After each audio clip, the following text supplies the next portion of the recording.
হাতে তুমি তো একা থাকবা কেমনে চিঠি লিখবা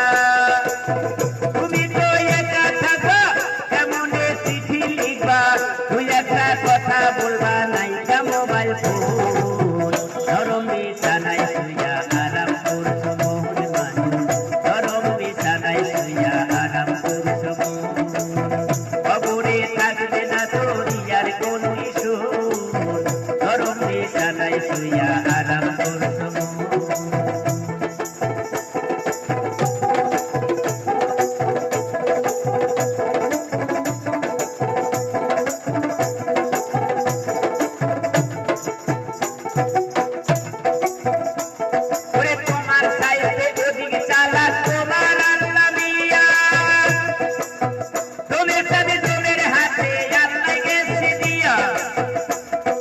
তোমার সাইডে ওদিক চালা